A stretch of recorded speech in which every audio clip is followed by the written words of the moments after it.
तो आगे देखिए बेटा, अब हमें पढ़ना है सकारात्मक अर्थशास्त्र क्या होता है और आदर्शात्मक अर्थशास्त्र क्या होता है। इंग्लिश में भी नाम याद रख लेना बेटा, पॉजिटिव इकोनॉमिक्स यानी सकारात्मक अर्थशास्त्र और नॉर्मेटिव इकोनॉमिक्स मतलब हो गया आदर्शात्मक अर्थशास्त्र। ठीक है ना। मैंने काफी सारे पॉइंट्स आपके लिए लिखे हैं जिससे ये काफी अच्छे से क्लियर हो जाएगा, क्योंकि आपका बेटा इंपॉर्टेंट टॉपिक में से एक है। ये आपको जब आप ये जो आपका जो 11 चल रहा है आप इसको निकाल लोगे, कहीं कहीं स्टेट में तो ये बेटा 12th का टॉपिक होता सारा है। ठीक है ना, क्योंकि उनकी माइक्रो जो है 12th में है बहुत जगह। बट हम तो अभी मैं बता रहा हूँ जो टीआरजन वाले बच्चे हैं, जो संदीप गर्ग जो पढ़ते हैं सीबीएसई पॉइंट ऑफ व्यू से बता रहा हूँ, तो ये क्वेश्चन आपको बेटा 12वीं के बाद में भी देखने को मिलता है। ठीक है, तो इसलिए बहुत इंपॉर्टेंट हो जाता है अपने आप में। स्टार्ट करते हैं सकारात्मक अर्थशास्त्र और आदर्शात्मक अर्थशास्त्र में अंतर होता क्या है। सबसे पहले बात कर लेते हैं अन्य नाम की। तो उसने कहा इसको वास्तविक अर्थशास्त्र भी कहते हैं। क्या कहते हैं बेटा? इसको वास्तविक अर्थशास्त्र भी कहते हैं, और इसको कल्याणकारी अर्थशास्त्र बोल लो, उपदेशात्मक अर्थशास्त्र कह लो। ठीक है ना, और इसको मूल्यात्मक अर्थशास्त्र भी कह सकते हो। तो बहुत ऐसा तो इसके भी बहुत सारे नाम है, इसके भी बहुत सारे, बट जो आपको जरूरत है उतना याद रख लो। इसको कल्याणकारी या उपदेशात्मक अर्थशास्त्र भी कहते हैं। क्लियर हो गया? तो मैंने क्या बोला यहाँ पे कि इसे वास्तविक अर्थशास्त्र भी कहते हैं और उसको क्या कहते हैं? कल्याणकारी यानी उपदेशात्मक अर्थशास्त्र भी कहते हैं। पहला पॉइंट क्लियर हो गया। पॉइंट नंबर 2 पे चलते हैं। संबंध। इसका संबंध अर्थव्यवस्था में क्या था, पास्ट टेंस, क्या है प्रेजेंट, और क्या होगा फ्यूचर, इससे होता है। जबकि इसका संबंध अर्थव्यवस्था में क्या होना चाहिए इससे होता है बेटा, क्या होना चाहिए। क्लियर?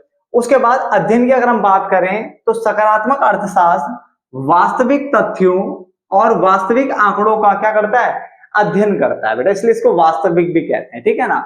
आदर्शात्मक अर्थशास्त्र ये बताता है कि क्या होना चाहिए और क्या नहीं होना चाहिए, सिर्फ ये बताता है, यानी आपको एक तरह से सजेशन दे रहा है बेटा। आपको क्या दे रहा है?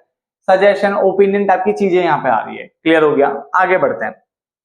सत्यता की जांच। इसके अंतर्गत उन तथ्यों का अध्ययन किया जाता है जिनकी सत्यता की जांच जो है की जा सकती है, और इसके अंतर्गत उन तथ्यों ने उन बातों का अध्ययन किया जाता है जिनकी सत्यता की जांच नहीं की जा सकती। पहले इन पॉइंट्स को जरा समझते हैं। पहले बेटा देखो मैंने क्या बोला, देखो ये वाला में हमने बोला चाहिए चाहिए लगा रहे हैं, इसका मतलब ये जो बोल रहे हैं ना बेटा, ये बोल रहा है इसमें जो ना आपको इंग्लिश में भी पेपर इंग्लिश हिंदी दोनों में आता है, तो आपको देख लेना कि वहां पे शुड लगा है, SHOULD शुड, या फिर शुड भी मिलेगा देखा हुआ, या फिर क्या मिलेगा OUGST O2B ऐसे देखने को मिलेगा। तो शुड और ओट अगर दिख गया आपको इंग्लिश वालों में, इंग्लिश वाले लाइन में, तो समझ जाना उसका मतलब चाहिए होता है। हिंदी में तो चाहिए मिल जाएगा आपको, इंग्लिश में शुड या ओट लगा हुआ, तो अगर किसी सेंटेंस में शुड या ओट लगाया तो समझ जाना कि वो सेंटेंस जो है वो कौन सा है? आदर्शात्मक अर्थशास्त्र वाला सेंटेंस है। ऐसा क्यों बोल रहा हूं बेटा? तो क्वेश्चन तो डिफरेंस भी आपसे पूछ सकता है, और ज्यादातर जो चांसेस होते हैं वो होते हैं आपसे एक लाइन दे देगा, बोलेगा बताओ ये सकारात्मक में आएगी या फिर आदर्शात्मक में आएगी। जैसे आपको सुबह 4 बजे उठना चाहिए, ठीक है, तो चाहिए वर्ड आ गया तो कहां जाएगा? आदर्शात्मक अर्थशास्त्र। मैं आज सुबह 4 बजे उठा, तो ये कौन से में आ गया? सकारात्मक। यहाँ पे चाहिए वाइए कुछ भी ऐसा नहीं आया। 95-98% क्वेश्चन तो बेटा इसी से सॉल्व हो जाते हैं कि क्वेश्चन में अगर आपको शुड या ओट टू बी मिल गया, लिखा हुआ मिल गया, शुड बी या ओट टू बी या ओट बी ऐसा देखने को मिल गया, तो समझ जाना कि ये इसका ही है, शुड बी या ओट टू बी। क्लियर है ना? कौन से वाले का? आदर्शात्मक अर्थशास्त्र। क्लियर हो रही है? यानी आपको चाहिए मिलेगा तो ये वाला है, बिना चाहिए वाला होगा तो ये वाला। क्लियर है? अगर मैंने बोला कि मैं आज सुबह 4 बजे उठा, मैंने ये वर्ड बोला है, तो क्या इसकी सत्यता की जांच हो सकती है? बिल्कुल हो सकती है। आप मेरे घर पे आकर के पूछ सकते हो कि क्या ये आज 4 बजे उठा या नहीं उठा। अगर वो बोलते हैं कि हाँ अमित जो है वो 4 बजे उठा है, तो इसका मतलब जांच हो गई। अगर वो बोलते हैं कि अमित 4 बजे नहीं उठा, तो भी जांच हो गई बेटा। यानी आप पूछ सकते हो, उसको वेरीफाई कर सकते हो, इसका मतलब जांच, इसकी जांच हो सकती है। आपको 4 बजे उठना चाहिए, ये सिर्फ मैंने आपको एक सलाह दी है कि आपको 4 बजे उठना चाहिए, आपके लिए बढ़िया रहेगा।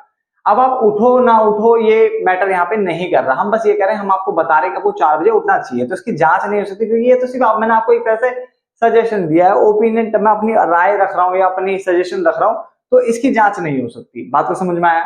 तो समझना मैंने बोला क्या, सबसे पहले इसको वास्तविक अर्थशास्त्र कहते हैं, उसको कल्याणकारी यानी उपदेशात्मक अर्थशास्त्र कहते हैं। यहां तक समझ में आ गया। पॉइंट नंबर 2, इसका संबंध अर्थव्यवस्था में क्या था, क्या है और क्या होगा इससे होता है, जबकि इसमें होता है क्या होना चाहिए, शुड बी या ought to be, ये देखने को मिलेगा। क्लियर हो गया? उसके बाद सकारात्मक अर्थशास्त्र जो है वास्तविक तथ्यों यानी वास्तविक आंकड़ों का, वास्तविक तथ्यों और वास्तविक आंकड़ों का अध्ययन करता है, जबकि ये बताता है कि क्या होना चाहिए और क्या नहीं होना चाहिए। पहले वाले की अगर हम बात करें तो इसके अंतर्गत उन तथ्यों का अध्ययन किया जाता है जिनकी सत्यता की जांच की जा सकती है, और इसमें इनकी सत्यता की जांच नहीं की जा सकती है। पहचान मैंने आपको बता दी, 4 मैंने पॉइंट आपको पढ़ा दिए, ठीक है ना। आगे बढ़ते हैं बेटा, आगे देखिए बेटा, मूल्य निर्णय, मूल्य निर्णय जिसको हम बोलते हैं वैल्यू जजमेंट, मैंने यहां लिख दिया उसका इंग्लिश मीनिंग, वैल्यू जजमेंट कहते हैं मूल्य निर्णय, या इसको सलाह के पॉइंट ऑफ व्यू से भी पढ़ सकते हो आप इसमें। तो देखो क्या लिखा है, सकारात्मक अर्थशास्त्र में मूल्य निर्णय शामिल नहीं होते, यानी इसके अंदर मूल्य जो निर्णय है वो शामिल नहीं होंगे। वैल्यू जजमेंट इसके अंदर नहीं आएगी, इंपॉर्टेंट पॉइंट है, याद रखना है। इसके अंदर मूल्य निर्णय शामिल नहीं होते, अर्थात यह सलाह के रूप में नहीं होती, इसमें कोई सलाह नहीं होती कि आपको रात को क्या नाम है 3 रोटी खानी चाहिए, आपको सुबह पढ़ाई करनी चाहिए, ऐसा यहाँ पे देखने को नहीं मिलेगा। कोई चाहिए वही वाला कॉन्सेप्ट यहाँ पे है ही नहीं, सलाह है ही नहीं। तो उसने बोला सकारात्मक अर्थशास्त्र में मूल्य निर्णय शामिल नहीं होते, समझ में आ गया। जबकि आदर्शात्मक अर्थशास्त्र में मूल्य निर्णय जो होते हैं शामिल होते हैं, अर्थात यह सलाह के रूप में नहीं होगी, अर्थात यह केवल सलाह के रूप में ही होती है। समझ में आ गया?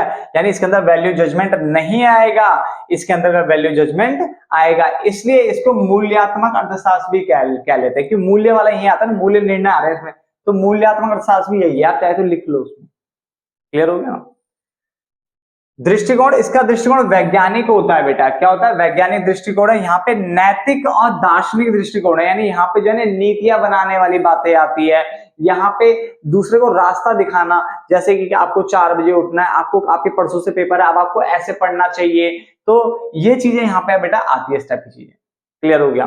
चलो, उसके बाद वस्तुनिष्ठ या व्यक्तिनिष्ठ, तो ये वस्तुनिष्ठ होता है। वस्तुनिष्ठ मतलब ऑब्जेक्टिव होता है, ये भी बेटा अच्छा पॉइंट है। ये ऑब्जेक्टिव होता है, ये सब्जेक्टिव होता है, यानी ये वस्तुनिष्ठ होता है, ये व्यक्तिनिष्ठ होता है, ठीक है ना।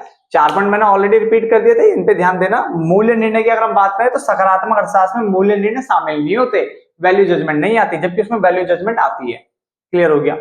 इसके बाद ये केवल सलाह के रूप में नहीं होती, ये सलाह के रूप में होती है। अगला पॉइंट, दृष्टिकोण वैज्ञानिक दृष्टिकोण है, यहाँ पे नैतिक और दार्शनिक दृष्टिकोण है। सब्जेक्टिव या ऑब्जेक्टिव, तो उसने बोला अगर हम इसकी बात करें पहले वाले की, तो ये ऑब्जेक्टिव होता है, नहीं वस्तुनिष्ठ होता है, और ये सब्जेक्टिव यानी व्यक्तिनिष्ठ होता है। क्लियर हो गया? आगे बात करते हैं उदाहरण की। भारत में आय के रूप में असमानता पाई जाती है। अब आय के रूप में असमानता का मतलब है कि यहाँ पे अमीर ज्यादा अमीर है, गरीब जो है ज्यादा गरीब है, नहीं अमीर गरीब वाला देखने को मिलता है कॉन्सेप्ट, अमीर गरीब वाला। तो हम भारत में ही है, हम चेक कर सकते हैं, और अगर ये सही बात सच होती है तो ये वेरीफाई हो चुका है, इसका मतलब सकारात्मक अर्थशास्त्र है। और अगर ये गलत है तो भी ये वेरीफाई हो चुका है, तो भी ये सकारात्मक अर्थशास्त्र के अंदर आएगा। क्लियर ना? जबकि यहाँ पे इसने कहा भारत में आय की असमानता को खत्म कर देना चाहिए या कम कर देना चाहिए, ये सिर्फ एक आपने अपना पॉइंट रखा। समझ में आ गया? आप एक नीति बना रहे हो कि हमें भारत में क्या है, ये असमानता को खत्म कर देना चाहिए, आय की असमानता को, और ये उसको कम कर देना चाहिए, तो सिर्फ चाहिए आ गया ना, तो ये अभी किया तो नहीं है, तो इसको आप वेरीफाई नहीं कर सकते फिर अभी, ये तो सिर्फ बोली गई बात है। क्लियर हो गया ना? तो जहां तक है मुझे लगता है ये इंपॉर्टेंट जो टॉपिक था ये समझ में आ गया होगा, है ना। मिलेंगे नेक्स्ट वीडियो में, तब तक के लिए धन्यवाद। नोट डाउन कर लेना बेटा सारे पॉइंट।